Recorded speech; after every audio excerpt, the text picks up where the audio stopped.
അടുത്തൊരു PYQ ഇട്ട് ചോദിച്ച ചോദ്യം പറയാം. പാലക്കാട് ജില്ലയിലെ നിത്യഹരിത വനം ഏതാണ്? സൈലന്റ് വാലി ആണ് അല്ലേ?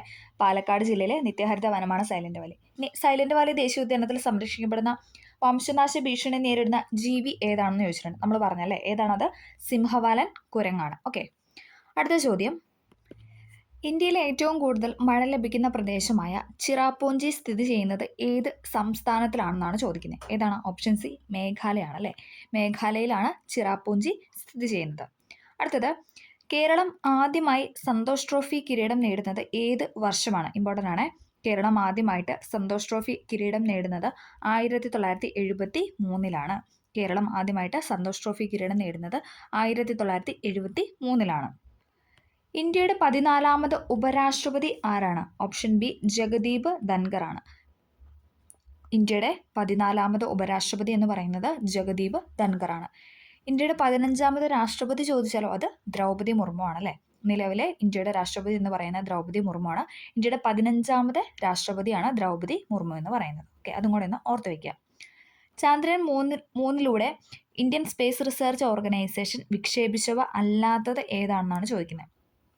ചന്ദ്രയാൻ 3 വിക്ഷേപിക്കാത്തവയാണ് ഇവിടെ ചോദിച്ചത്. ഏതാണ്? ഓപ്ഷൻ സി ആണ്, ഓർബിറ്ററാണ് വിക്ഷേപിക്കാത്തത്. അതേസമയം ലാൻഡറും റോവറും പ്രൊപ്പൻഷൻ മൊഡ്യൂളും ഇത് മൂന്നും എന്താണ്? ചന്ദ്രയാൻ 3 വിക്ഷേപിച്ചതാണ്. ഓക്കെ, ISRO വിക്ഷേപിച്ചവയാണ് ലാൻഡർ, റോവർ, പ്രൊപ്പൻഷൻ മൊഡ്യൂൾ എന്ന് പറയുന്നത്. ലാൻഡറിന്റെ പേരെന്താണ്? അത് വിക്രമാണ് അല്ലേ? റോവർ ആണെങ്കിലോ അത് പ്രഗ്യാനാണ്. എപ്പോഴും ചോദിക്കുന്നതാണ്. ലാൻഡറിന്റെ പേര് വിക്രം എന്നും റോവറിന്റെ പേര് പ്രഗ്യാൻ എന്നുമാണ്. ഓക്കെ. അടുത്തത്, താഴെ പറയുന്നതിൽ അമൃത ഷെർഗിലിന്റെ ചിത്രം ഏതാണ്? എപ്പോഴും ചോദിക്കുന്നതാണ്. താഴെ പറയുന്നതിൽ അമൃത ഷെർഗിലിന്റെ ചിത്രമാണ് ഏത്? ഓപ്ഷൻ ഡി ഗ്രാമീണ ജീവിതം എന്ന് പറയുന്നത്. ഗ്രാമീണ ജീവിതം എന്ന് പറയുന്ന അമൃത ഷെർഗിലിന്റെ ചിത്രമാണ്. ഇനി ഗ്രാമീണ ചെണ്ടക്കാരനാണെങ്കിലോ അത് നന്ദലാൽ ബോസിന്റെ ആണ്. ഗ്രാമീണ ചെണ്ടക്കാരൻ എന്ന് പറയുന്നത് നന്ദലാൽ ബോസിന്റെ ചിത്രമാണ്. ചരക്ക് സേവന നികുതി അഥവാ GST എന്നാണ് നിലവിൽ വന്നത്? GST നിലവിൽ വന്ന ഡേറ്റ് ആണ് ചോദിക്കുന്നത്. ഏതാണ്? ഓപ്ഷൻ ബി 2017 ജൂലൈ 1 2017 ജൂലൈ 1 ചരക്ക് സേവന നികുതി അഥവാ GST നിലവിൽ വന്നത്. ഗോദാൻ എന്ന കൃതി രചിച്ചത് ആരാണ്? ഗോദാൻ എന്ന കൃതി രചിച്ചത് പ്രേംചന്ദ് ആണ്. ഓപ്ഷൻ സി പ്രേംചന്ദ് ആണ് ഗോദാൻ എന്ന കൃതി രചിച്ചത്. പ്രേംചന്ദിന്റെ എപ്പോഴും ചോദിക്കുന്ന മറ്റ് കൃതികളാണ് സേവാസദൻ, പ്രേമാശ്രമം, രംഗഭൂമി എന്ന് പറയുന്നത്. സേവാസദൻ, പ്രേമാശ്രമം, രംഗഭൂമി, ഗോദാൻ എന്നൊക്കെ പറയുന്നത് പ്രേംചന്ദിന്റെ കൃതികളാണ്. ഒന്നുകൂടെ പറയാം. സേവാസദൻ, പ്രേമാശ്രമം, രംഗഭൂമി, ഗോദാൻ. ഇനി ഇതൊക്കെ ഏത് ഭാഷയിലാണെന്ന് ചോദിച്ചാൽ അത് ഹിന്ദി ഭാഷയിലാണ്. ഓക്കെ, ഈ ഗോദാൻ എന്ന കൃതിയൊക്കെ രചിച്ച ഏതാണ്? ഹിന്ദി ഭാഷയിലാണ്. ഓക്കെ. ഗോര ഗീതാഞ്ജലി ഇത് ആരുടെയാണ്? ഇത് രവീന്ദ്രനാഥ ടാഗോറിൻ്റെതാണ്. ഗോര, ഗീതാഞ്ജലി എന്നീ കൃതികൾ രവീന്ദ്രനാഥ ടാഗോറിൻ്റെയാണ്. ഏത് ഭാഷയാണെന്ന് വെച്ചാൽ അത് ബംഗാളി ഭാഷയിലാണ് അല്ലേ? നമുക്കറിയാം ടാഗോർ എന്താണ് ബംഗാളി ഭാഷയിലുള്ള സാഹിത്യകാരനാണ്. അപ്പം എന്താണ് അത് വെച്ചിട്ട് കണക്ട് ചെയ്യുക. ഗോര ഗീതാഞ്ജലി എന്നൊക്കെ പറയുന്നത് ബംഗാളി ഭാഷയിലുള്ള കൃതിയാണ്, രവീന്ദ്രനാഥ ടാഗോറിൻ്റെ. അടുത്തത് പാഞ്ചാലി ശബ്ദം, കളിപ്പാട്ട്, കണ്ണൻ പാട്ട്, കുയിൽപ്പാട്ട് ഇതൊക്കെ ആരുടെയാണെന്ന് വെച്ചാൽ അത് സുബ്രഹ്മണ്യ ഭാരതിയുടേതാണ്. അദ്ദേഹം എന്താണ് തമിഴ് ഭാഷയിലാണ് ഇതൊക്കെ എഴുതിയിരിക്കുന്നത്. ഓക്കെ. പാഞ്ചാലി ശബ്ദം, കളിപ്പാട്ട്, കണ്ണൻ പാട്ട്, കുയിൽപ്പാട്ട് എന്നൊക്കെ പറയുന്ന സുബ്രഹ്മണ്യ ഭാരതിയുടെ കൃതികളാണ്. അദ്ദേഹം തമിഴ് ഭാഷയിലാണ് ഈ കൃതികളെല്ലാം രചിച്ചിരിക്കുന്നത്. ഓക്കെ. അടുത്ത നിബന്ധമാല. നിബന്ധമാല ആരുടെയാണ്? ഇപ്പോഴും ചോദിക്കുന്നതാണ്. വിഷ്ണുകൃഷ്ണ ചിപ്ലുങ്കറിൻ്റെതാണ്. നിബന്ധമാല വിഷ്ണുകൃഷ്ണ ചിപ്ലുങ്കറിൻ അദ്ദേഹത്തിൻ്റെയാണ്. മറാത്തി ഭാഷയിലാണ്. നിബന്ധമാല വിഷ്ണുകൃഷ്ണ ചിപ്ലുങ്കർ മറാത്തി ഭാഷയിലാണ്. എൻ്റെ ഗുരുനാഥൻ ബാപ്പുജി, ഇന്ത്യയുടെ കരച്ചിൽ ഇതൊക്കെ ആരുടെയാണ്? ഇതൊക്കെ വള്ളത്തോൾ നാരായണ മേനോൻ്റെയാണ്. നമുക്കറിയാം മലയാളം ഭാഷയിലാണ്. ഓക്കെ, ഒന്നും കൂടെ പറയാം. ഗോര ഗീതാഞ്ജലി ഇതൊക്കെ SRT തന്നിരിക്കുന്ന ഒരു ബോക്സിൽ നിന്ന് ചോദിച്ച ക്വസ്റ്റ്യൻ ആണ്. അപ്പം അത് നമ്മൾ പഠിച്ചിരിക്കാനായിട്ട് ശ്രമിക്കുക. ഓക്കെ. ഗോര ഗീതാഞ്ജലി രവീന്ദ്രനാഥ ടാഗോർ ബംഗാളി ഭാഷ. സേവാസദൻ, പ്രേമാശ്രമം, രംഗഭൂമി, ഗോദാൻ ഇതൊക്കെ പ്രേംചന്ദിൻ്റെ കൃതിയാണ്, ഹിന്ദി ഭാഷയിലാണ്. പാഞ്ചാലി ശബ്ദം, കളിപ്പാട്ട്, കണ്ണൻപാട്ട്, കുയിൽപ്പാട്ട് സുബ്രഹ്മണ്യ ഭാരതിയുടേതാണ്, തമിഴ് ഭാഷയിലാണ്. നിബന്ധമാല വിഷ്ണുകൃഷ്ണ ചിപ്ലുങ്കറിൻ്റെതാണ്, മറാത്തി ഭാഷയിലാണ്, മറാത്തി ഭാഷ. എൻ്റെ ഗുരുനാഥൻ ബാപ്പുജി, ഇന്ത്യയുടെ കരച്ചിൽ വള്ളത്തോൾ നാരായണ മേനോൻ്റെയാണ്, മലയാളം ഭാഷയിലാണ്. ഓക്കെ. അടുത്ത ചോദ്യം, ഒളിമ്പിക്സ് ചിഹ്നത്തിലെ മഞ്ഞ വളയം ഏത് ഭൂഖണ്ഡത്തെയാണ് സൂചിപ്പിക്കുന്നത്? ഓപ്ഷൻ എ ആണ്, ഏഷ്യയാണ്. ഒളിമ്പിക് ചിഹ്നത്തിലെ മഞ്ഞ വളയം ഏത് ഭൂഖണ്ഡത്തെ സൂചിപ്പിക്കുന്നു എന്ന് ചോദിച്ചാൽ അത് ഏഷ്യ ഭൂഖണ്ഡത്തെയാണ്. ഓക്കെ, ഇമ്പോർട്ടൻ്റ് ആണ്, പഠിച്ചിരിക്കുക. അടുത്തത്, 69ാമത് ദേശീയ ചലച്ചിത്ര പുരസ്കാരം 2021 മികച്ച നടനായി തിരഞ്ഞെടുക്കപ്പെട്ടത് ആരാണെന്നാണ് ചോദിക്കുന്നത്. ഏതാണ്? ഓപ്ഷൻ ഡി അല്ലു അർജുനാണ്. എല്ലാവർക്കും അറിയാവുന്നതാണ് അല്ലേ? ഓക്കെ. 69ാമത് ദേശീയ ചലച്ചിത്ര പുരസ്കാരം 2021 മികച്ച നടനായി തിരഞ്ഞെടുക്കപ്പെട്ടത് അല്ലു അർജുനെയാണ്. മുൻ മുഖ്യമന്ത്രി ഉമ്മൻചാണ്ടിയുടെ ആത്മകഥ ഏതാണ്? ഓപ്ഷൻ ബി കാലം സാക്ഷിയാണ്. ഓക്കെ. കാലം സാക്ഷി എന്ന് പറയുന്നതാണ് മുൻ മുഖ്യമന്ത്രി ഉമ്മൻചാണ്ടിയുടെ ആത്മകഥ എന്ന് പറയുന്നത്. കാലം സാക്ഷി ഇമ്പോർട്ടൻ്റ് ആണ്. അടുത്തത് 2023 71ാമത് മിസ് വേൾഡ് മത്സരത്തിൽ ആതിഥേയത്വം വഹിച്ച രാജ്യമാണ് ചോദിച്ചിരിക്കുന്നത്. ആതിഥേയത്വം വഹിച്ച രാജ്യം ഏതാണ്? ഓപ്ഷൻ എ ആണ്, ഇന്ത്യയാണ്. 2023 71ാമത് മിസ് വേൾഡ് മത്സരത്തിന് ആതിഥേയത്വം വഹിച്ച രാജ്യമെന്ന് പറയുന്നത് അത് ഇന്ത്യയാണ്.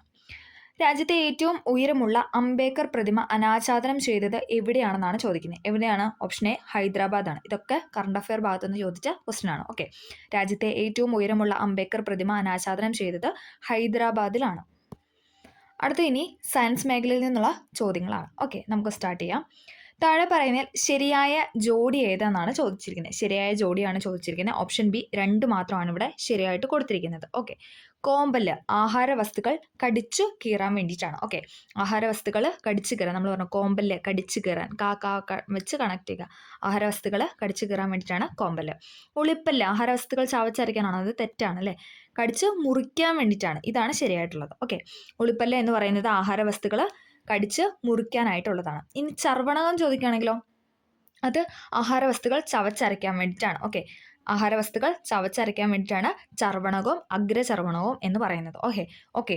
ഉളിപ്പല്ല ആഹാര വസ്തുക്കൾ കടിച്ചു മുറിക്കാൻ, കോമ്പല്ലാണെങ്കിൽ ആഹാര വസ്തുക്കൾ കടിച്ചു കീറാൻ വേണ്ടിയിട്ട്, പിന്നെ ചർവണകവും അഗ്രചർവണവും എന്താണെന്ന് വെച്ചാൽ ചവച്ചരയ്ക്കാനാണ്. ആ ചാ വെച്ചിട്ട് കണക്ട് ചെയ്താൽ മതി. ഓക്കെ. ചർവണകം അഗ്രചർവണം ചവച്ച അരയ്ക്കാൻ വേണ്ടിയിട്ടാണ് അഗ്രചർവണം എന്ന് പറയുന്നത്. ഓക്കെ. ഇനി നമുക്ക് പല്ലുമായി ബന്ധപ്പെട്ട കുറച്ച് ചോദ്യങ്ങൾ ചോദിക്കാം. മുൻകാല ചോദ്യങ്ങളും കൂടെ നമുക്ക് ജസ്റ്റ് ഒന്ന് നോക്കാം. ഓക്കെ. പ്രായപൂർത്തിയായ ഒരു സാധാരണ മനുഷ്യൻ്റെ വായിൽ ആകെയുള്ള ഉളിപ്പല്ലുകളുടെ എണ്ണം എത്രയാണ്? ഉളിപ്പല്ലുകളുടെ എണ്ണം എന്ന് പറയുന്നത് അത് 8ആണ്. ഉളിപ്പല്ല് എന്ന് പറയുകയാണെങ്കിൽ അത് 8ആണ്. ഓക്കെ, ഒന്ന് ഓർത്തിരിക്കാം. ജനിച്ച ശേഷം ആദ്യം മുളയ്ക്കുന്ന പല്ലുകൾ അറിയപ്പെടുന്നതാണ് പാൽപ്പല്ലുകൾ എന്നല്ലേ, മിൽക്ക് ടീത്ത് അല്ലേ. ജനിച്ച ശേഷം മുളയ്ക്കുന്ന ആദ്യത്തെ പല്ലുകളാണ് പാൽപ്പല്ല് എന്ന് പറയുന്നത്. പാൽപ്പല്ലിൻ്റെ എണ്ണം ചോദിച്ചാൽ അത് 20 എണ്ണമാണ് ചോദിച്ചിട്ടുണ്ട്. പാൽപ്പല്ലിൻ്റെ എണ്ണം എന്ന് പറയുന്നത് 20ആണ്. ഓക്കെ. ഇനി അതേസമയം പെർമനന്റ് ടീത്ത് അഥവാ സ്ഥിരദന്തങ്ങൾ ചോദിച്ചാൽ അത് 32ആണ്. സ്ഥിരദന്തങ്ങൾ എന്ന ചോദ്യമാണെങ്കിൽ അത് 32ആണ്. ഓക്കെ. പ്രായപൂർത്തിയായ മനുഷ്യരിലെ സ്ഥിരദന്തങ്ങളുടെ എണ്ണം എന്ന് പറയുന്നത് 32ആണ്. ഓക്കെ. ഉളിപ്പല്ലുകളുടെ എണ്ണം നമ്മൾ പറഞ്ഞു 8. ഇനി കോമ്പലാണെങ്കിലോ അത് 4 എണ്ണമാണ്. കോമ്പല് 4 എണ്ണമാണ് ഉള്ളത്. 4 കോമ്പലാണ് നമുക്കുള്ളത്. ഉളിപ്പല്ലാണെങ്കിൽ അത് 8. ഇനി അഗ്രചർവണമാണെങ്കിൽ അത് 8. ഓക്കെ. അപ്പം ഉളിപ്പല്ല് 8, അഗ്രചർവണം 8. ഇനി കോമ്പല് നമ്മൾ പറഞ്ഞു 4. കോമ്പല് 4ആണ്. ഓക്കെ, 4. ദെൻ ചർവണം എന്ന് പറയുന്നത് 12ആണ്. ഓക്കെ. ചർവണം നമുക്ക് 12 എണ്ണമാണ്. ഒന്നും കൂടെ പറയാം. ഉളിപ്പല്ല് 8 എണ്ണം, കോമ്പല് 4 എണ്ണം, അഗ്രചർവണകം 8 എണ്ണം, ചർവണകം 12 എണ്ണം. ഓക്കെ, അത്രയൊന്ന് ഓർത്തിരിക്കുക. ഉളിപ്പല്ല് 8, കോമ്പല്ല് 4, അഗ്രചർവണം 8, ചർവണം 12. ഓക്കെ. പല്ലുകളെക്കുറിച്ചുള്ള പഠനം അറിയപ്പെടുന്നത് എന്താണ്? അത് ഒഡന്റോളജിയാണ്. ഓക്കെ. ഒഡന്റോളജി എന്നാണ് പല്ലുകളെക്കുറിച്ചുള്ള പഠനം അറിയപ്പെടുന്നത്. ഒഡന്റോളജി. പല്ലിൻ്റെ ഏറ്റവും ഉപരിതല പാളിയാണ് ഇനാമൽ എന്ന് പറയുന്നത് അല്ലേ. നമ്മുടെ മനുഷ്യശരീരത്തിലെ ഏറ്റവും കഠിനമേറിയ പദാർത്ഥമാണ് ഇതെന്ന് പറഞ്ഞാൽ ഇനാമൽ. പല്ലിൻ്റെ ഇനാമൽ എന്ന് പറയുന്നത് പല്ലിൻ്റെ ഏറ്റവും ഉപരിതല പാളി അല്ലേ. നമുക്കറിയാം വൈറ്റ് കളറിൽ അല്ലേ, നമ്മുടെ പല്ലിൻ്റെ ആ ഒരു വെള്ള കളറിലുള്ള ഭാഗമാണ് ഇതെന്ന് പറയുന്നത് ഇനാമൽ എന്ന് പറയുന്നത്. പല്ല് നിർമ്മിച്ചിരിക്കുന്ന ജീവനുള്ള കലയാണ് ഡെൻറ്റൈൻ എന്ന് പറയുന്നത്. പല്ല് നിർമ്മിച്ചിരിക്കുന്ന ജീവനുള്ള കല ഏതാണെന്ന് ചോദിച്ചാൽ അത് ഡെൻറ്റൈൻ ആണ്. ഡെൻറ്റൈൻ. ഓക്കെ, അത്രയും കാര്യങ്ങളൊന്ന് ഓർത്തു വയ്ക്കുക. അടുത്തത് പിന്നെ നമുക്കൊരു ഇമ്പോർട്ടൻ്റ് ആയ ഒരു പോയിന്റും കൂടെ ഉണ്ട്. എല്ലിൻ്റെയും പല്ലിൻ്റെയും ആരോഗ്യത്തിന് ആവശ്യമായ വൈറ്റമിൻ അല്ലെ, വൈറ്റമിൻ്റെ ഭാഗത്തു നിന്നുള്ള ചോദ്യമാണത്. എല്ലിൻ്റെയും പല്ലിൻ്റെയും ആരോഗ്യത്തിന് ആവശ്യമായ വൈറ്റമിനാണ് വൈറ്റമിൻ ഡി എന്ന് പറയുന്നത് അല്ലെ. സൺഷൈൻ വൈറ്റാമിൻ അല്ലെങ്കിൽ സൂര്യപ്രകാശത്തിൽ നിന്ന് നമ്മുടെ ശരീരത്ത് നമ്മുടെ സ്കിന്നിൽ പ്രൊഡ്യൂസ് ചെയ്യുന്ന വൈറ്റമിനാണ് വൈറ്റമിൻ ഡി എന്ന് പറയുന്നത്. ഓക്കെ. അപ്പോൾ അതെന്ന് പറയുന്നത് നമ്മുടെ എല്ലിൻ്റെയും പല്ലിൻ്റെയും ആരോഗ്യത്തിന് ആവശ്യമായ വൈറ്റമിനാണ്. അതും കൂടെ ഒന്ന് ഓർത്തു വയ്ക്കുക. അടുത്ത ചോദ്യം, ലോല ഏത് വിളയുടെ സങ്കര ഇനമാണെന്നാണ് ചോദിച്ചിരിക്കുന്നത്. ഏതാണ്? ഓപ്ഷൻ സി പയറിൻ്റെയാണ്. ഓക്കെ. ലോല എന്ന് പറയുന്നത് പയറിൻ്റെ സങ്കര ഇനമാണ്. ഓക്കെ. ലോല, മാലിക, ഭാഗ്യലക്ഷ്മി, ജ്യോതിക, ദീപിക എന്നൊക്കെ പറയുന്നത് പയറിൻ്റെ സങ്കര ഇനമാണ്. ഓക്കെ. ലോല, മാലിക, ഭാഗ്യലക്ഷ്മി, ജ്യോതിക, ദീപിക. അതിൽ ലോല, മാലിക, ഭാഗ്യലക്ഷ്മി ഓർത്തിരിക്കുക. അതാണ് എപ്പോഴും ചോദിക്കുന്നത്. ലോല, മാലിക, ഭാഗ്യലക്ഷ്മി, ജ്യോതിക, ദീപിക എന്ന് പറയുന്നത് പയറിൻ്റെ സങ്കര ഇനമാണ്. ഇനി നെല്ലിൻ്റെ ഏതൊക്കെയാണ്? പവിത്രയുണ്ട്, ഹ്രസ്വയുണ്ട്, അന്നപൂർണ, മനുപ്രിയ, ശബരി, ത്രിവേണി, ജയ, സ്വർണപ്രഭ, പൊന്നാര്യൻ, ഭാരതി, ജ്യോതി, സുവർണമോധാൻ, രശ്മി, മനുവർണ്ണ, മിഥില. ഇതൊക്കെയാണ് നെല്ലിൻ്റെ ഇനങ്ങൾ എന്ന് പറയുന്നത്. അതിൽ നമ്മളോട് എപ്പോഴും ചോദിക്കുന്നത് പവിത്ര, ഹ്രസ്വ, അന്നപൂർണ്ണ. ഇതാണ് എപ്പോഴും ചോദിച്ചിട്ടുണ്ട്. പിന്നെ ശബരി, ത്രിവേണി ഇതൊക്കെ നമുക്കറിയാം അരിയാണെന്നറിയാം അല്ലെ, നെല്ലിൻ്റെ ഇനങ്ങളാണെന്നറിയാം. അത് വെച്ചിട്ട് കണക്ട് ചെയ്യുക.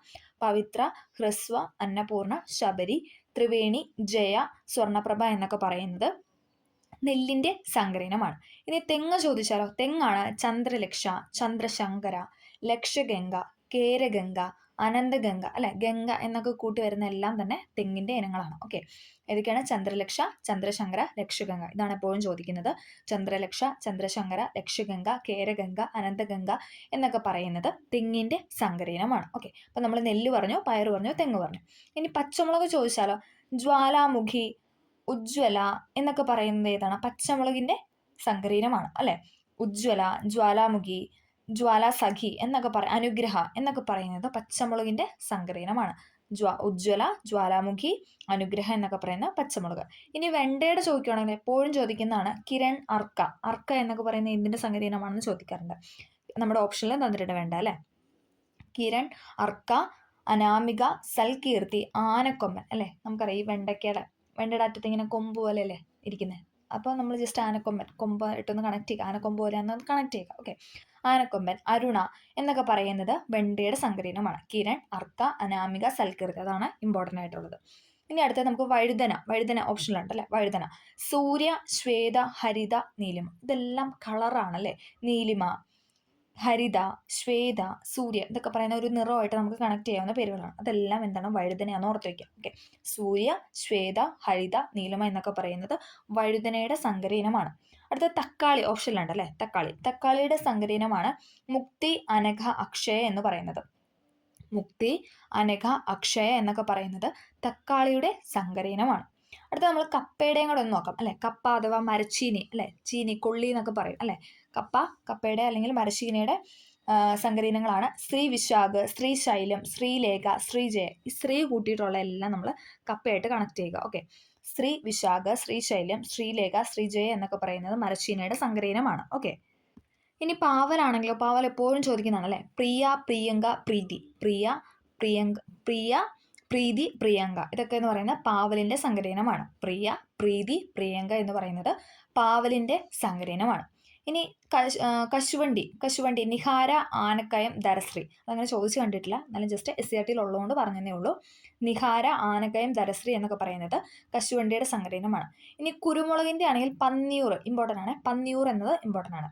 അപ്പം നമ്മൾ പന്നിക്കറിയിലൊക്കെ നല്ലോണം കുരുമുളക് അരച്ചല്ലേ വെക്കുന്നത്. ആ ഒരു ജസ്റ്റ് ഒന്ന് കണക്ട് ചെയ്യുക. കുരുമുളക് എന്ന് പറയുമ്പോൾ പന്നിയൂർ, ശുഭകര, ശ്രീകര, കരിമുണ്ടൻ. അതിൽ പന്നിയൂറാണ് ഇമ്പോർട്ടൻ്റ് ആയിട്ടുള്ളത്. അടുത്ത പിന്നെയുള്ള ഏലമാണ്. ഏലം അല്ലേ, കാർഡമം. ഏലത്തിൻ്റെയാണ് PV എന്ന് പറയുന്നത് ഏലത്തിൻ്റെ സങ്കരയിനമാണ്. PV. പിന്നെ ഞള്ളാനി എന്നൊക്കെ പറയുന്നത് ഏലത്തിൻ്റെ സങ്കരയിനമാണ്. അതങ്ങനെ ചോദിച്ചു കണ്ടിട്ടില്ല. അടുത്ത എള്ളാണ്. തിലോത്തമ, സോമ, തിലക്, തിലധാര. ഇതൊക്കെ പറയുന്നത് എള്ളിൻ്റെ സങ്കരയിനമാണ്. തിലോത്തമ, സോമ, തിലക്, തിലധാര എന്ന് പറയുന്നത് എള്ളിൻ്റെ സങ്കരയിനമാണ് അല്ലേ. അപ്പം നമ്മൾ SCERT എല്ലാത്തരം സങ്കരയിനങ്ങൾ നമ്മൾ ജസ്റ്റ് ഒന്ന് ഓടിച്ചിട്ട് പറഞ്ഞിട്ടുണ്ട്. ഒന്നും കൂടെ എന്ന് പറയാം. തെങ്ങിൻ്റെ ആണെങ്കിൽ ഇമ്പോർട്ടൻ്റ് ആയിട്ട് പറയാം. തെങ്ങിൻ്റെ ആണെങ്കിൽ ചന്ദ്രലക്ഷ, ചന്ദ്രശങ്കര, ലക്ഷഗംഗ. നെല്ലാണെങ്കിൽ പവിത്ര, ഹ്രസ്വ, അന്നപൂർണ്ണ, ശബരി, ത്രിവേണി, ജയ, സ്വർണപ്രഭ എന്നൊക്കെ പറയുന്ന നെല്ലിൻ്റെയാണ്. പയറിൻ്റെയാണ് നമ്മളോട് ചോദിച്ചിരിക്കുന്നത് ലോല, മാലിക, ഭാഗ്യലക്ഷ്മി. ലോല, മാലിക, ഭാഗ്യലക്ഷ്മി എന്ന് പറയുന്ന പയറിൻ്റെ സങ്കരയിനമാണ്. പച്ചമുളകാണ് ഉജ്ജ്വല, ജ്വാലാമുഖി, ജാലാസഖി, അനുഗ്രഹ എന്ന് പറയുന്നത്. ഉജ്ജ്വല, ജ്വാലാമുഖി, ജാലാസഖി, അനുഗ്രഹ എന്ന് പറയുന്നത് പച്ചമുളകിൻ്റെതാണ്. വെണ്ടയുടേതാണ് കിരൺ, അർക്ക, അനാമിക, സൽകീർത്തി, ആനക്കൊമ്പൻ എന്നൊക്കെ പറയുന്നത്. കിരൺ, അർക്ക, അനാമിക, സൽകീർത്തി, ആനക്കൊമ്പൻ എന്നൊക്കെ പറയുന്നത് വെണ്ടയുടെ സങ്കരയിനമാണ്. വഴുതനയാണെങ്കിൽ നമ്മൾ പറഞ്ഞു നിറം വെച്ചിട്ട് കണക്ട് ചെയ്യുക. ശ്വേത, ഹരിത, നീലിമ, സൂര്യ. അടുത്ത തക്കാളി ആണെങ്കിൽ ഏതാ? മുക്തി, അനഘ, അക്ഷയ. മുക്തി, അനഘ, അക്ഷയ എന്ന് പറയുന്നത് തക്കാളിയുടേതാണ്. പിന്നെ മരച്ചീനി അതങ്ങനെ ചോദിച്ചു കണ്ടിട്ടില്ല. ശ്രീ വിശാഖ, ശ്രീശൈലം, ശ്രീലേഖ ഇതൊക്കെയാണ് കപ്പ അല്ലെങ്കിൽ മരച്ചീനി. പിന്നെ എപ്പോഴും ചോദിക്കുന്നതാണ് പാവല്. പ്രിയങ്ക, പ്രീതി, പ്രീതി, പ്രിയങ്ക എന്നൊക്കെ പറയുന്ന പാവലിൻ്റെ ഇനമാണ്. പിന്നെ നമ്മൾ കുരുമുളക് പറഞ്ഞു, പന്നിയൂർ. ഓക്കെ, പന്നിയൂർ കുരുമുളക്. പിന്നെ ഏലത്തിൻ്റെ PV, ഞള്ളാനി അതങ്ങനെ ചോദിച്ചു കണ്ടിട്ടില്ല. പിന്നെ എള്ളാണെങ്കിൽ തിലോത്തമ, സോമ, തിലക്, തിലധാര. ഓക്കെ, അപ്പോൾ ഇത്രയാണ് നമുക്ക് ഈ ഒരു ക്വസ്റ്റിനുമായിട്ട് ബന്ധപ്പെട്ട് പറയാനുള്ള പോയിന്റ്സ് എന്ന് പറഞ്ഞു. അടുത്തത് അസ്ഥികൾ കനം കുറഞ്ഞു വളയുന്നു. ഇത് ഏത് അപര്യാപ്ത രോഗത്തിന്റെ ലക്ഷണമാണെന്നാണ് ചോദിക്കുന്നത്. ഏതാണ്? ഓപ്ഷൻ സി കണയാണ്. കണ അഥവാ റിക്കറ്റ്സ്. അസ്ഥികൾ കനം കുറഞ്ഞു വളയുന്നത് ഏത് അപര്യാപ്തത രോഗത്തിന്റെ ലക്ഷണമാണെന്ന് വെച്ചാൽ അത് കണയുടേതാണ്. കണ അഥവാ റിക്കറ്റ്സ്. ഓക്കെ. വിറ്റാമിൻ ഡിയുടെ കുറവ് മൂലം ഉണ്ടാകുന്ന അസുഖമാണ് ഏതെന്ന് പറയുന്നത്? റിക്കറ്റ്സ് എന്ന് പറയുന്നത്. വിറ്റാമിൻ ഡി, സൺഷൈൻ വിറ്റാമിൻ എന്നറിയപ്പെടുന്ന വൈറ്റമിൻ ഡിയുടെ കുറവ് മൂലം ഉണ്ടാകുന്ന രോഗമാണ് ഏതെന്ന് പറയുന്നത്? റിക്കറ്റ്സ് അഥവാ കണ എന്ന് പറയുന്നത്. അതിൻ്റെ ശാസ്ത്രീയ നാമം, വിറ്റാമിൻ ഡിയുടെ ശാസ്ത്രീയ നാമമാണ് കാൽസിഫെറോൾ എന്ന് പറയുന്നത്. അല്ലേ, നമുക്ക് ഹോസ്പിറ്റലിൽ നിന്നൊക്കെ ഇപ്പം വൈറ്റമിൻ ഡി കുറവാണെങ്കിൽ നമുക്ക് കാൽസിഫെറോളിൻ്റെ ടാബ്ലറ്റ്, കാൽസിഫെറോൾ എന്ന് അതിൻ്റെ ഫ്രണ്ടിൽ ഇങ്ങനെ എഴുതിയിട്ടുണ്ടാവും. അപ്പോൾ നമുക്കത് വെച്ചിട്ട് ജസ്റ്റ് ഒന്ന് ഓർത്ത് വയ്ക്കാം. വിറ്റാമിൻ ഡി എന്ന് പറയുന്നത് അതിൻ്റെ ശാസ്ത്രീയ നാമമാണ് കാൽസിഫെറോൾ എന്ന് പറയുന്നത്. അതിൻ്റെ അപര്യാപ്തത രോഗമാണ് കണ അഥവാ റിക്കറ്റ്സ് എന്ന് പറയുന്നത്. അപ്പോൾ നമുക്ക് ബാക്കി കുറച്ച് ജീവകങ്ങളും അതിൻ്റെ അപര്യാപ്തത രോഗങ്ങളോട് നോക്കാം. വൈറ്റമിൻ എ നമുക്കറിയാം, കണ്ണിൻ്റെയൊക്കെ അല്ലേ ആരോഗ്യത്തിന് വേണ്ട വിറ്റാമിനാണ് വിറ്റാമിൻ എ എന്ന് പറയുന്നത്. ശാസ്ത്രീയ നാമം റെറ്റിനോളാണ്. കണ്ണിൻ്റെ അല്ലെങ്കിൽ വിറ്റാമിൻ എയുടെ ശാസ്ത്രീയ നാമം എന്ന് പറയുന്നത് റെറ്റിനോളാണ്. നിശാന്തത എന്ന് പറയുന്നതാണ് അതിൻ്റെ നിശാന്തത, അതോടൊപ്പം സിറോഫ്താൽമിയ, ഇത് രണ്ടുമാണ് ഏത് വിറ്റാമിൻ എയുടെ അപര്യാപ്തത രോഗം എന്ന് പറയുന്നത്. നിശാന്തത, സിറോഫ്താൽമിയാണ് വൈറ്റമിൻ എയുടെ അപര്യാപ്തത രോഗം. ഇനി അടുത്ത വൈറ്റമിൻ ബി1 എന്താണ്? തയാമിനാണ് അല്ലേ, ശാസ്ത്രീയ നാമമാണ് തയാമിൻ എന്ന് പറയുന്നത്. ബെർബറിയാണ് അതിൻ്റെ അപര്യാപ്തത രോഗം എന്ന് പറയുന്നത്. എസ്ആർടി ഫാക്റ്റ് ആണ്. Vitamin B one thiamine, beriberi. ഇനി വിറ്റാമിൻ ബി2 ആണെങ്കിൽ റൈബോഫ്ലാവിൻ എന്നാണ് അറിയപ്പെടുന്നത് അല്ലേ. റൈബോഫ്ലാവിൻ ആണ് വിറ്റാമിൻ ബി2 അറിയപ്പെടുന്നത്. കീലോസിസ് എന്നാണ് അതിൻ്റെ അപര്യാപ്തത രോഗം എന്ന് പറയുന്നത്. അതങ്ങനെ ചോദിച്ച് കണ്ടിട്ടില്ല. ഓക്കെ, വിറ്റാമിൻ എ ചോദിച്ചിട്ടുണ്ട്, വിറ്റാമിൻ ബി1 ചോദിച്ചിട്ടുണ്ട്. അടുത്തത് വിറ്റാമിൻ ബി3 ആണ്. ബി3 എന്താണ്? നിയാസിൻ അല്ലെങ്കിൽ നിക്കോട്ടിനിക് ആസിഡാണ്. നിയാസിൻ അല്ലെങ്കിൽ നിക്കോട്ടിനിക് ആസിഡാണ് ബി3 എന്ന് പറയുന്നത്. അതിൻ്റെ അപര്യാപ്തത രോഗമാണ് പെല്ലഗ്ര എന്ന് പറയുന്നത്. 4D സിൻഡ്രോം ഏത് അപര്യാപ്തത രോഗമാണെന്ന് ചോദിച്ചിട്ടുണ്ട്. അത് പെല്ലഗ്രയാണ്. ഓക്കെ, 4D സിൻഡ്രോം എന്ന് പറയുന്നത് പെല്ലഗ്രയാണ്. പെല്ലഗ്ര. അപ്പം വൈറ്റമിൻ എ ആണെങ്കിൽ റെറ്റിനോൾ, നിശാന്തത, സിറോഫ്താൽമിയ. ബി1 ആണെങ്കിൽ തയാമിൻ, ബെർബറി. ഇനി നമ്മൾ ബി2 റൈബോഫ്ലാവിൻ പഠിച്ചാൽ മതി. അപര്യാപ്തത രോഗം ചോദിച്ചിട്ടില്ല. ദെൻ ബി3 ആണെങ്കിൽ നിയാസിനിക് അല്ലെങ്കിൽ നിക്കോട്ടിനിക് ആസിഡ് എന്നാണ് ശാസ്ത്രീയ നാമം. അതിൻ്റെ അപര്യാപ്തത രോഗമാണ് പെല്ലഗ്ര എന്ന് പറയുന്നത്. അടുത്ത നമ്മൾ പറയുന്നത് ബി5 ആണ് പാൻറ്റോതിനിക് ആസിഡ്. ഓക്കെ, അതിൻ്റെ അപര്യാപ്തത രോഗം ചോദിച്ചു കണ്ടിട്ടില്ല. ഉറക്കമില്ലായ്മ, ക്ഷീണമൊക്കെയാണ് അതിൻ്റെ കുറവ് മൂലം ഉണ്ടാകുന്നത്. ഓക്കെ, അതങ്ങനെ ചോദിച്ചിട്ടില്ല. ബി5 എന്ന് പറയുന്നത് പാൻറ്റോതിനിക് ആസിഡാണ്. ശാസ്ത്രീയ നാമം പാൻറ്റോതിനിക് ആസിഡ്. അടുത്ത ബി6 ആണ്. ബി1, ബി2, ബി3, ബി5, ബി6 എന്ന് പറയുമ്പോൾ പിരിഡോക്സിനാണ്. ശാസ്ത്രീയ നാമം എന്ന് പറയുന്നത് പിരിഡോക്സിനാണ്. മൈക്രോസെറ്റിക് അനീമിയ എന്ന് പറയുന്നതാണ് അപര്യാപ്തത രോഗം. അത് ചോദിച്ചു കണ്ടിട്ടില്ല. പിരിഡോക്സിൻ ഓർത്ത് വെക്കുക കേട്ടോ. അപ്പോൾ അതിൻ്റെ എല്ലാത്തിനും ശാസ്ത്രീയ നാമം ഒന്ന് കണക്ട് ചെയ്ത് വെക്കുക. ഓക്കെ, അടുത്തത് ബി7 എന്താണ്? ബയോട്ടിനാണ് അല്ലേ. വിറ്റാമിൻ എച്ച് എന്നറിയപ്പെടുന്ന ബി7 ആണ്. വിറ്റാമിൻ എച്ച് എന്നറിയപ്പെടുന്ന ബി7 ആണ്. ബി2 അറിയപ്പെടുന്ന വിറ്റാമിൻ ജി എന്നാണ് കേട്ടോ. ബി2 എന്നറിയപ്പെടുന്ന വൈറ്റമിൻ ജി എന്നും അറിയപ്പെടുന്ന ബി2 റൈബോഫ്ലാവിൻ ആണ്. ഓക്കെ, അപ്പം ബി7 എന്ന് പറയുന്നത് വിറ്റാമിൻ എച്ച് ആണ്. സെബോറിയ മുടികൊഴിച്ചിൽ ഇതൊക്കെയാണ് അതിൻ്റെ അപര്യാപ്തത രോഗം. അതും ചോദിച്ചു കണ്ടിട്ടില്ല. അടുത്ത ബി9 ആണ്. ഇമ്പോർട്ടൻ്റ് ആണ്. Folic acid. വിറ്റാമിൻ ബി9ൻ്റെ ശാസ്ത്രീയ നാമമാണ് ഫോളിക് ആസിഡ്. മെഗലോബ്ലാസ്റ്റിക് അനീമിയ ചോദിച്ചിട്ടുണ്ട്. അപര്യാപ്തത രോഗം വിറ്റാമിൻ ബി9ൻ്റെ അപര്യാപ്തത രോഗം എന്ന് പറയുന്നത് മെഗലോബ്ലാസ്റ്റിക് അനീമിയ. അടുത്താണ് ബി12. ബിയിൽ തന്നെ ഒരേ കോംപ്ലക്സ് കുറേ ഉണ്ടല്ലേ. ബി1, ബി2, ബി3, ബി5, ദെൻ ബി6, ബി7 കഴിഞ്ഞ് ബി8 അല്ല, ബി9 ആണ്. ദെൻ ബി12 ആണ്. ഓക്കെ, ലാസ്റ്റത്തെയാണ് ബി12 എന്ന് പറയുന്നത്. സൈനോകൊബാലമിൻ എന്നാണ് ശാസ്ത്രീയ നാമം. വിറ്റാമിൻ ബി12ൻ്റെ ശാസ്ത്രീയ നാമം എന്ന് പറയുന്നത് സൈനോകൊബാലമിൻ. അതിൻ്റെ അപര്യാപ്തത രോഗമാണ് പെർനീഷ്യസ് അനീമിയ ചോദിച്ചിട്ടുണ്ട്. Pernicious anaemia. ബി9 ആണെങ്കിൽ മെഗലോബ്ലാസ്റ്റിക് അനീമിയ ആണ്. ബി12 ആണെങ്കിൽ പെർനീഷ്യസ് അനീമിയ ആണ്. ഓക്കെ, അപ്പോൾ നമ്മൾ അതിൻ്റെ ബി കോംപ്ലക്സ് എല്ലാം പറഞ്ഞു. അടുത്ത വിറ്റാമിൻ സി ആണ്. വിറ്റാമിൻ സിയുടെ ശാസ്ത്രീയ നാമമാണ് അസ്കോർബിക് ആസിഡ്. എപ്പോഴും ചോദിക്കുന്നതാണ്. വിറ്റാമിൻ സിയുടെ അപര്യാപ്തത രോഗം എന്ന് പറയുന്നത് സ്കർവിയാണ്. ശാസ്ത്രീയ നാമം ചോദിച്ചാൽ അത് അസ്കോർബിക് ആസിഡാണ്. അതിലെല്ലാത്തിലും ഒരു സൗണ്ട് ഉണ്ടല്ലേ. Vitamin C, ascorbic acid, scurvy അല്ലേ, ഒരു സാ എഫക്റ്റ് ഉണ്ട്. അത് വെച്ചിട്ടൊന്ന് കണക്ട് ചെയ്യുക. അടുത്ത വിറ്റാമിൻ ഡി, അതാണ് നമ്മുടെ ചോദ്യം എന്ന് പറയുന്നത്. വിറ്റാമിൻ ഡി ആണ്. കാൽസിഫെറോൾ ആണ് ശാസ്ത്രീയ നാമം. കണ അഥവാ റിക്കറ്റ്സ് ആണ് അപര്യാപ്തത രോഗം. അടുത്തത് വിറ്റാമിൻ ഇ ആണ്. വിറ്റാമിൻ ഇ എന്താണ്? ടോക്കോഫിറോൾ ആണ്. ശാസ്ത്രീയ നാമം ടോക്കോഫിറോൾ ആണ്. ടോക്കോഫിറോൾ എപ്പോഴും ചോദിക്കുന്നതാണ്. വന്ധ്യതയാണ് അപര്യാപ്തത രോഗം എന്ന് പറയുന്നത്. ഇമ്പോർട്ടൻ്റ് ആണ്. വന്ധ്യത ചോദിക്കാറുണ്ട്.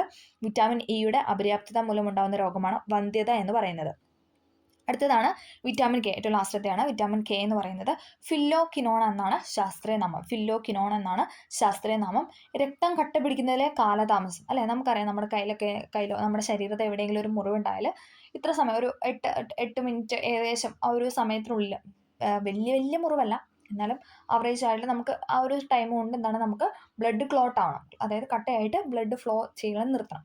അതേസമയം നിർത്താതെ എന്താണ് ബ്ലഡ് കണ്ടിന്യൂസ് ഒഴുകിക്കൊണ്ടിരിക്കും. അപ്പോൾ അതിന് നമുക്ക് വിറ്റാമിൻ കെയുടെ അപര്യാപ്തത മൂലമാണ് രക്തം കട്ട പിടിക്കുന്നതിലെ കാലതാമസം അല്ലേ. രക്തം എന്താണ് ഒരുപാട് ടൈം, ഇപ്പോൾ ഒരു 20 മിനിറ്റ് ഒക്കെ കഴിഞ്ഞിട്ട് കട്ട പിടിക്കുന്നത് എന്താണ്, അത് നമ്മുടെ ശരീരത്തിലുള്ള ചോരയെല്ലാം പുറത്തു പോകാനായിട്ട് അല്ലേ ഫ്ലോ ചെയ്ത് പോകും. അപ്പം അങ്ങനെ പോവാതെ രക്തം കട്ട പിടിക്കാൻ വേണ്ടിയിട്ട് ആവശ്യമായ വൈറ്റമിനാണ് വൈറ്റമിൻ കെ എന്ന് പറയുന്നത്. നമ്മുടെ ശരീരത്തിൽ തന്നെ പ്രൊഡ്യൂസ് ആവുന്ന വൈറ്റമിനാണ്. നമുക്ക് ആഹാര പദാർത്ഥത്തിനേക്കാൾ കൂടുതൽ നമ്മുടെ ശരീരത്തിൽ തന്നെ പ്രൊഡ്യൂസ് ചെയ്യുന്ന വൈറ്റമിനാണ് വൈറ്റമിൻ കെ എന്ന് പറയുന്നത്.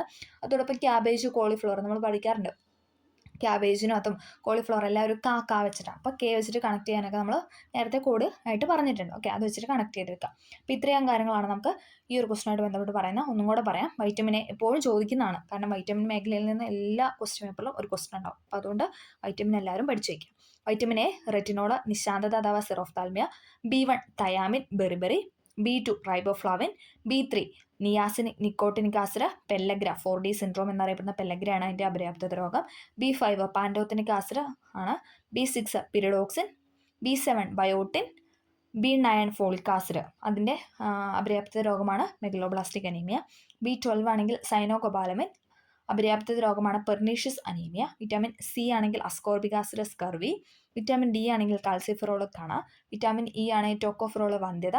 വിറ്റാമിൻ കെ ആണെങ്കിൽ ഫില്ലോക്വിനോൾ രക്തം കട്ട പിടിക്കുന്നതിലെ കാലതാമസം. ഓക്കെ, പിന്നെ നമുക്ക് പറയാനുള്ളത് വിറ്റാമിൻസ് ലയിക്കുന്ന, അതായത് ഫാറ്റിൽ ലയിക്കുന്നവ, കൊഴുപ്പിൽ ലയിക്കുന്നവ, ജലത്തിൽ ലയിക്കുന്നവ എന്ന് പറഞ്ഞ് 2 രീതിയിൽ തരംതിരിച്ചിട്ടുണ്ട്. അതിൽ ജലത്തിൽ ലയിക്കുന്നവ ഏതൊക്കെയാണ്? അത് ബിയും സിയും ആണ് അല്ലേ. വൈറ്റമിൻ ബി കോംപ്ലക്സ് എല്ലാം, അതോടൊപ്പം സിയും എന്താണ് ജലത്തിൽ ലയിക്കുന്നവയാണ്.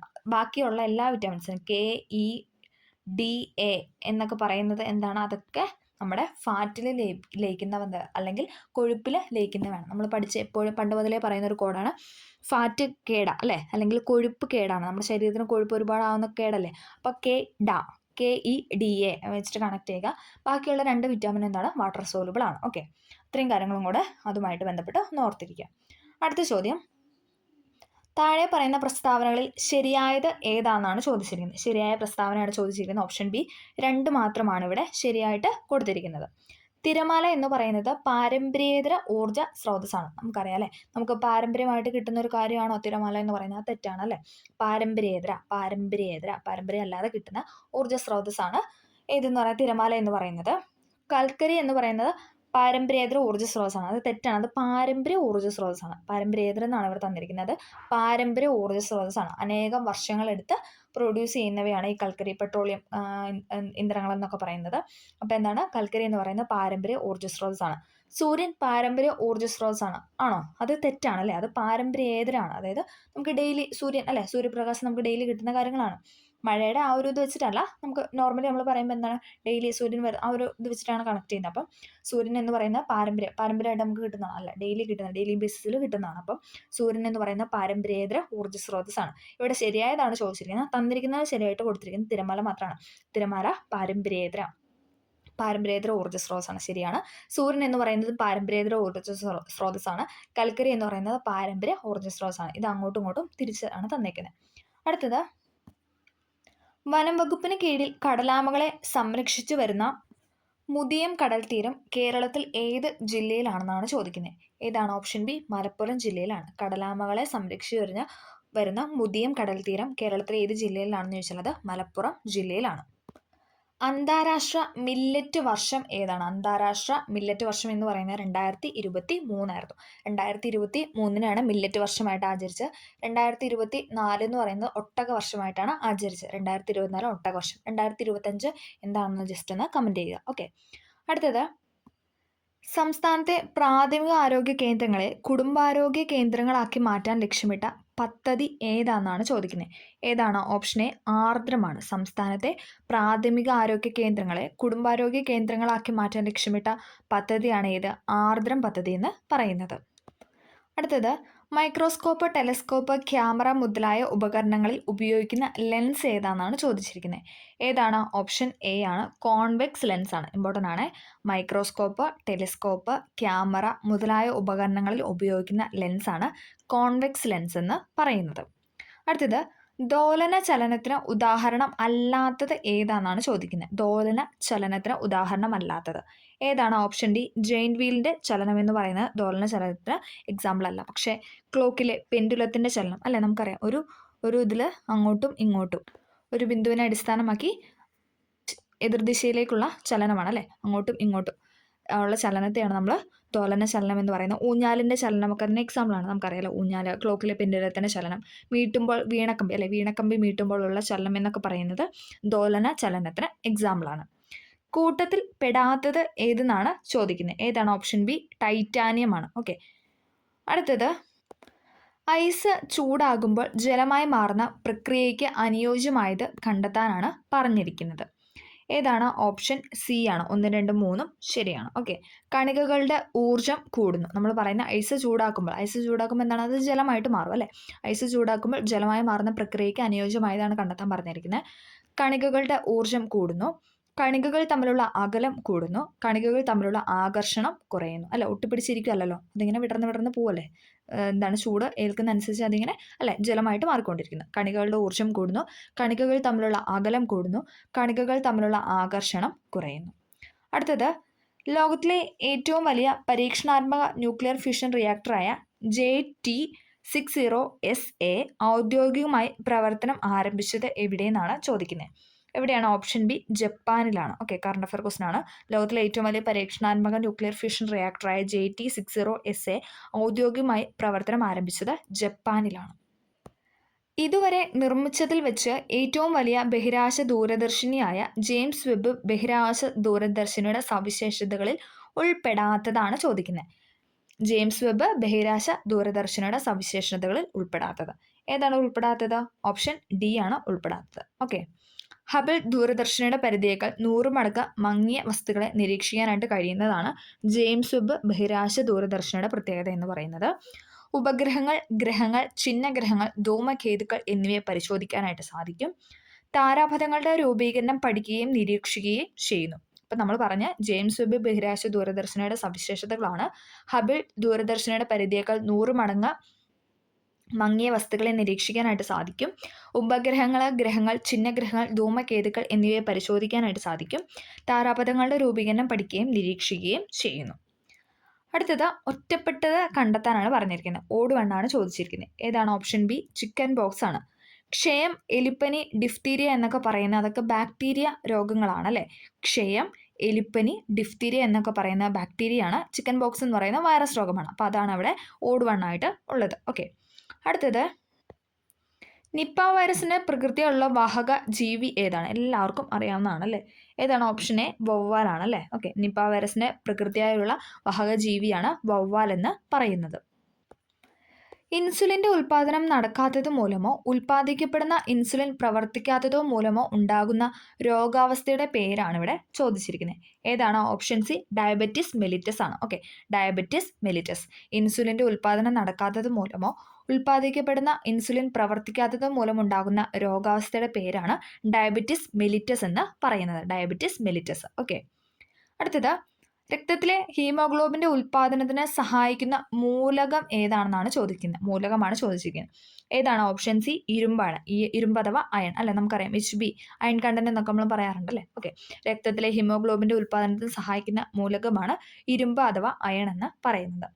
അടുത്തത്, രക്തസമ്മർദ്ദം അളക്കാൻ ഉപയോഗിക്കുന്ന ഉപകരണത്തിൻ്റെ പേര് ഏതാണ്? രക്തസമ്മർദ്ദം അളക്കാൻ ഉപയോഗിക്കുന്ന ഉപകരണത്തിൻ്റെ പേരാണ് ഏത്? ഓപ്ഷൻ എ, സിഗ്മോ മാനോമീറ്റർ എന്ന് പറയുന്നത്. സിഗ്മോ മാനോമീറ്റർ ആണ് രക്തസമ്മർദ്ദം അഥവാ ബ്ലഡ് പ്രഷർ BP അളക്കാനായിട്ട് ഉപയോഗിക്കുന്ന ഉപകരണത്തിൻ്റെ പേരെന്ന് പറയുന്നത്. അടുത്തത്, രക്തത്തിൽ കൊഴുപ്പിൻ്റെ അളവ് കൂടിയാൽ ഉണ്ടാകാൻ സാധ്യത ഇല്ലാത്ത അവസ്ഥ ഏതാണ്? രക്തത്തിൽ കൊഴുപ്പ് അഥവാ ഫാറ്റ് അല്ല, നമ്മൾ പറഞ്ഞു ഫാറ്റൊക്കെ കൂടിയാൽ ഉണ്ടാകാൻ സാധ്യത ഇല്ലാത്ത അസുഖമാണ് ഇവിടെ ചോദിക്കുന്നത്. ഏതാണ്? ഓപ്ഷൻ ഡി, പ്രമേഹമാണ് അല്ലേ. പ്രമേഹവും കൊഴുപ്പും തമ്മിൽ അങ്ങനെ വലിയ ബന്ധമൊന്നുമില്ല. പക്ഷെ അതേസമയം അതിറോസ്ക്ലെറോസിസ്, പക്ഷാഘാതം, ഹൃദയാഘാതം എന്നൊക്കെ പറയുന്നത് എന്താണ്? കൊഴുപ്പ് അടിഞ്ഞു കൂടുന്നത് മൂലം ഉണ്ടാകുന്ന രോഗാവസ്ഥകളാണ്. പ്രമേഹം നമുക്കറിയാം, ഷുഗർ അല്ലേ. ഡയബറ്റിസ് എന്നൊക്കെ പറയുന്നത് അത് എന്താണ് ഷുഗർ മധുരവുമായി ബന്ധപ്പെട്ടതാണ്. അടുത്തത് എയ്ഡ്സ് രോഗത്തിന് കാരണമായ HIV ഏത് രോഗകോശങ്ങളെയാണ് ഏത് രക്തകോശങ്ങളെയാണ് ബാധിക്കുന്നത്? HIV ഏത് രക്തകോശങ്ങളെയാണ് ബാധിക്കുന്നത് വെച്ചാൽ ഏതാണ്? ഓപ്ഷൻ സി ആണ്, ലിംഫോസൈറ്റ് ആണ്. ഓക്കെ, ലിംഫോസൈറ്റിനെ ബാധിക്കുന്ന ഒരു അസുഖമാണ് ഏതെന്ന് പറയുന്നത് എയ്ഡ്സ്, HIV എയ്ഡ്സ് എന്ന് പറയുന്നത്. സ്കൂൾ വിദ്യാർത്ഥികൾക്ക് അയൺ ഫോളിക് ആസിഡ് ഗുളിക വിതരണം ചെയ്യുന്ന സർക്കാർ പദ്ധതിയുടെ പേര് എന്താണ്? ഏതാണ്? ഓപ്ഷൻ എ WIFS എന്നാണ്. സ്കൂൾ വിദ്യാർത്ഥികൾക്ക് അയൺ ഫോളിക് ആസിഡ് ഗുളിക വിതരണം ചെയ്യുന്ന സർക്കാർ പദ്ധതിയുടെ പേരാണ് WIFS എന്ന് പറയുന്നത്. അതിൻ്റെ ഫുൾ ഫോം എന്താണ്? Weekly iron and folic acid supplementation. നമുക്കറിയാം അല്ലേ, നമ്മൾ സ്കൂളിലൊക്കെ പഠിച്ചിരുന്ന സമയത്ത് നമുക്കിങ്ങനെ വീക്കിലി തരുമായിരുന്നു അല്ലേ.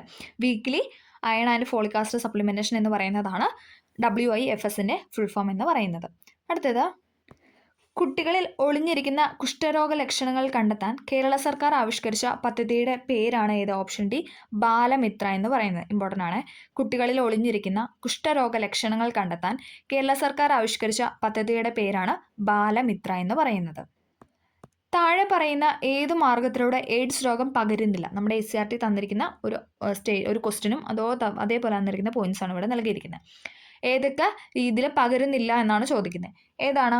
ഓപ്ഷൻ സി ആണ്. കൊതുക്, ഈച്ച മുഖേന എന്താണ് എയ്ഡ്സ് എന്ന രോഗം പകരില്ല. പക്ഷെ അതേസമയം ലൈംഗിക ബന്ധത്തിലൂടെ അമ്മയിൽ നിന്ന് കുഞ്ഞിലേക്ക് സിറിഞ്ച്, സൂചി എന്നിവയിലൂടെയൊക്കെ എയ്ഡ്സ് രോഗം പകരും. ഓക്കെ, അതൊന്ന് ഓർത്ത് വയ്ക്കുക. സിയാച്ചിനിൽ ആദ്യമായി നിയമിതയായ വനിതാ മെഡിക്കൽ ഓഫീസർ ആരാണ്? കറണ്ട് അഫെയർ ആണ്. സിയാച്ചിനിൽ ആദ്യമായി നിയമിതയായ വനിതാ മെഡിക്കൽ ഓഫീസറാണ് ആരെന്ന് പറയുന്ന ഓപ്ഷനെ ക്യാപ്റ്റൻ ഗീതിക കൗൾ എന്ന് പറയുന്ന ഓപ്ഷൻ എ ആണ്. സിയാച്ചിനിൽ ആദ്യമായി നിയമിതയായ വനിതാ മെഡിക്കൽ ഓഫീസറാണ് ക്യാപ്റ്റൻ ഗീതിക കൗൾ. അടുത്തത്, നാഷണൽ ക്രൈം റെക്കോർഡ്സ് ബ്യൂറോയുടെ റിപ്പോർട്ട് പ്രകാരം ഏറ്റവും സുരക്ഷിതമായ ഇന്ത്യൻ നഗരം എന്ന ബഹുമതി നേടിയ നഗരം ഏതാണ്? ഓപ്ഷൻ ബി കൊൽക്കത്തയാണ്. അതും കറണ്ട് അഫെയർ ആണ്. നാഷണൽ ക്രൈം റെക്കോർഡ്സ് ബ്യൂറോയുടെ റിപ്പോർട്ട് പ്രകാരം ഏറ്റവും സുരക്ഷിതമായ ഇന്ത്യൻ നഗരം എന്ന് പറയുന്നത് അത് കൊൽക്കത്തയാണ്. കൊൽക്കത്ത. സംസ്ഥാന സർക്കാരിന് കീഴിലുള്ള ആദ്യത്തെ സ്പൈസസ് പാർക്ക് ആരംഭിച്ചത് എവിടെയാണ്? ഇമ്പോർട്ടൻ്റ് ആണ്. സംസ്ഥാന സർക്കാരിന് കീഴിലുള്ള ആദ്യത്തെ സ്പൈസസ് പാർക്ക് ആരംഭിച്ചത് എവിടെയാണെന്ന് വെച്ചാൽ അത് ഓപ്ഷൻ ഡി തുടങ്ങനാടാണ്. ഓപ്ഷൻ ഡി തുടങ്ങനാടാണ് സംസ്ഥാന സർക്കാരിന് കീഴിലുള്ള ആദ്യത്തെ സ്പൈസസ് പാർക്ക് ആരംഭിച്ചത്. ഓൺലൈൻ ഗെയിമുകൾക്ക് സർക്കാർ ഏർപ്പെടുത്തിയ നികുതി എത്ര ശതമാനമാണെന്നാണ് ചോദിക്കുന്നത്. എത്രയാണ്? ഓപ്ഷൻ സി 28 ആണ്. ഇമ്പോർട്ടൻ്റ് ആണ്. 28% ഓൺലൈൻ ഗെയിമുകൾക്ക് സർക്കാർ ഏർപ്പെടുത്തിയ നികുതി എന്ന് പറയുന്നത്. അപ്പോൾ നമ്മൾ ആ ക്വസ്റ്റ്യൻ പേപ്പറിലെ ബാക്കിയുള്ള 80 ചോദ്യങ്ങളാണ് നമ്മൾ ഇന്ന് ഡിസ്കസ് ചെയ്തത്. വീഡിയോ അത്ര ലെങ്ത് അല്ല, കാരണം എന്താണ് ബാക്കി അധികം നമുക്കങ്ങനെ പോയിന്റ്സ് പറയേണ്ട കറണ്ട് അഫെയർ മേഖലയിൽ നിന്ന് ചോദിച്ച ക്വസ്റ്റ്യൻസ് ആയിരുന്നു കൂടുതൽ അല്ലേ. ഓക്കെ, അപ്പോൾ എല്ലാവർക്കും വീഡിയോ ഹെൽപ്ഫുൾ ആയെന്ന് വിചാരിക്കുന്നു. ഹെൽപ്ഫുൾ ആയെങ്കിൽ ലൈക്ക് ചെയ്ത് സപ്പോർട്ട് ചെയ്യുക. അതോടൊപ്പം നിങ്ങൾക്ക് എന്ത് ഡൗട്ട് ഉണ്ടെങ്കിലും കമൻ്റായിട്ട് രേഖപ്പെടുത്താവുന്നതാണ്. Have a nice day. Thank U.